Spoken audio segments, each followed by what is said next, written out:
Sa video na ito ay atin pong pag-uusapan ang pagbulusok ng presyo ng Picoin ng higit 33% sa loob lamang ng isang linggo. Bumaba po ito ng 15% sa isang araw at ngayon naglalaro na lamang siya sa presyong 0.55. Kaya ang tanong ng marami ngayon ay may pag-asa pa ba itong si Picoin na makabangon? At ang pinakamalaking inaasahan ng community ay ang listing kay Coinbase. Kaya possible kaya ito? At kung hindi, ay ano ang maaring mangyari dito kay Pi Network? At ayan, bago po tayo magpatuloy ay pakibasa na lamang po ang disclaimer dito sa ibaba ng ating screen. Ayan, bakit nga ba bumagsak si Picoin ng mahigit 33%? Unang-una ay ang presyo po ni Picoin ay bumaba po ulit ng halos 15% sa isang araw. Kaya bumaba po ito sa presyong 0.55. Kaya sa loob lamang ng isang linggo, meron na po siyang kabuuang ibinagsak na 33%. Ayon sa mga analyst, ang pangunahing dahilan nito ay ang pagtaas ng supply. Yan, patuloy na tumataas kasi ang supply sa market. Ibig sabihin ay marami pong Picoins ang ipinapasok sa mga exchanges. Kaya dumadami ang gustong magbenta.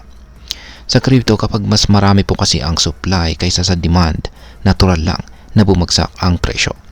Dagdag pa dyan ay sinabi po ni Moon Jeff. Yan, isa po siyang kilalang crypto analyst. Yan, ayon sa kanya ay maaring bumaba pa sa presyong 0.30 ang presyo ni Picoin kung magpapatuloy ang ganitong trend. Yan, yung patuloy na pagdami ng supply sa market. Yan, kung magpapatuloy daw po yan is yan, patuloy na makakaranas ng pagbagsak itong si Picoin. Sa ngayon ay 375 million na Picoin na ang pumasok sa mga exchanges. At kung ito po ay aabot sa 500 million na supply, posibleng sa 0.30 ito magsisimulang mag-stabilize. Ngayon ay bakit po umaasa ang community ni Pi Network sa Coinbase listing? Ayan. Kahit marami po ang nadidismaya sa kasalukuyang performance ni Picoin, umaasa pa rin ang community na magkakaroon ito ng bagong pag-asa sa pamamagitan ng Coinbase listing. Ayan, kasi kay Binance is mukhang wala ng pag-asa kay Binance. Kaya at least dito kay Coinbase ay baka meron pa. Kasi noong March 14, isa pong Pi Day, ay nag-post po kasi itong si Ginoong Paul Grewal. Ayan, sa mga hindi po nakakakilala sa kanya, ay siya po ang Chief Legal Officer ng Coinbase. At siya ay nag-tweet ng may logo ng Pi Network. Ayan. Sinabi niya na, "We take Pi Day seriously at Coinbase. Simple pero malakas ang dating, kaya marami ang nagsimulang umasa na baka ito na ang simula ng pagpasok ng Picoin sa isa sa pinakamalaking crypto exchanges sa mundo."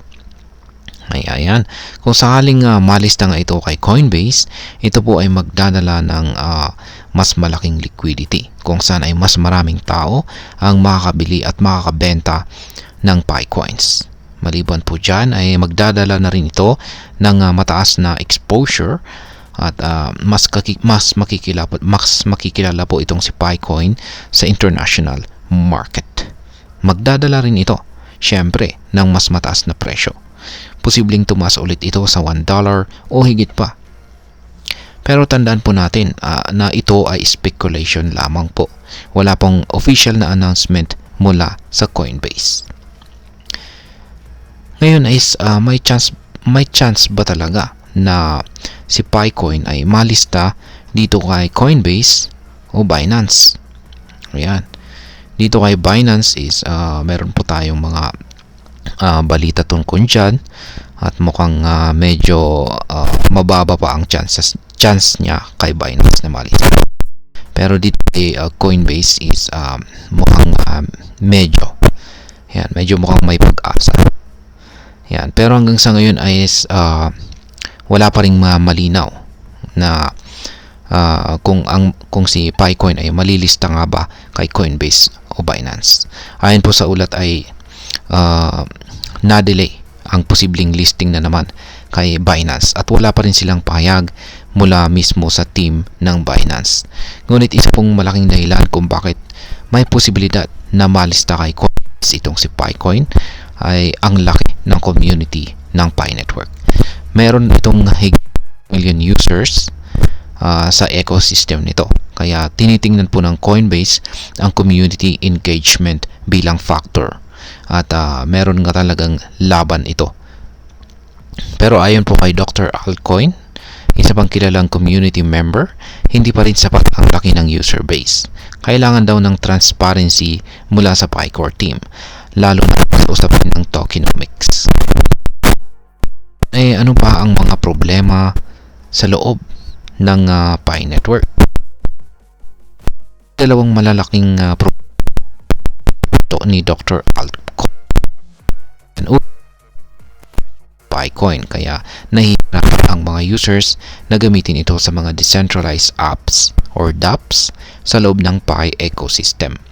Pangalawa, maraming Pi users ang nawawala ng tiwala at nagbebenta na lang ng kanilang holdings o kaya lumilipat na sa ibang crypto projects. Ang pinakamatibay po na solusyon ayon sa kanya ay hindi lang ang pag-asa sa exchange listing kundi ang pag-burn ng bilyong-bilyong Pi coins na hawak ng Pi Foundation wallets. Ibig sabihin, kung mababawasan ang total supply ng Pi coins, pwedeng tumaas ang value ng mga natitirang Pi coins. At ngayon ay pag-usapan naman po natin ang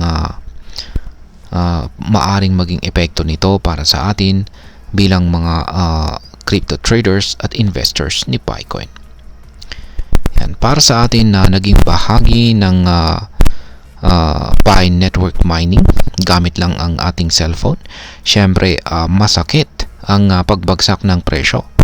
Marami po sa atin ang umaasa na ang PiCoin ay magiging susi sa ating financial freedom. Pero ngayon, dahil hindi pa rin ito officially listed sa mga malalaking exchanges at bumaba na po ng husto ang kanyang presyo, may dalawang posibleng epekto ito. Una ay ang disappointment at kawalan po ng tiwala sa project. Kaya marami ang maaring iwanan na ito. Pangalawa ay ang pagsasamantala sa iba. Dahil habang mababa ang presyo, may ilang investors po ang pwedeng bumili at maghintay ng long-term recovery kung mangyayari man ito. Ang mahirap po dito ay hindi natin hawak ang desisyon ng PiCore team, lalo na kung walang malinaw na roadmap o transparency sa plano nila. Kaya para sa atin, mag-ingat muna tayo sa paglalagay ng malaking halaga dito kay PiCoin kung wala pang malinaw na balita sa official listings o development ng ecosystem nito. Yan. Ano naman ang maaari nating gawin or ano po ang maaaring gawin ng Pi Network para ito ay makabangon? Ayan. Una ay kailangan po talaga nilang maglabas ng transparent tokenomics. Ibigay po nila sa publiko kung ilang coins ang nasa circulation at paano po ito ginagamit. Pangalawa ay kailangan po nilang ayusin ang governance at saka communication ng core team. Dapat ay malinaw ang direksyon ng project. Pangatlo ay kailangan po nilang mag-burn ng maraming or malaking amount ng Pi coins para bumaba ang supply at syempre tumaas ang demand. At makipag-ugnayan sa mga exchanges. Hindi po sapat ang pag-post lamang sa social media. Kailangan po ng aktual na moves para malista sila officially. Yan, bilang panghuli ay ang masasabi ko naman po rito ay sa totoo lang ay naging promising naman po ang Pi Network noong simula. Lalo na libre ito na gamit lang ang cellphone. Pero habang tumatagal ay mas lumalabas ang kakulangan sa malinaw na direksyon ng kanyang transparency. Hindi po natin masisisi ang community kung bakit sila nawawalan na ng pag-asa. Posible pa rin po ang pagbangon ng Bitcoin mula sa Buycore team. Puro hype.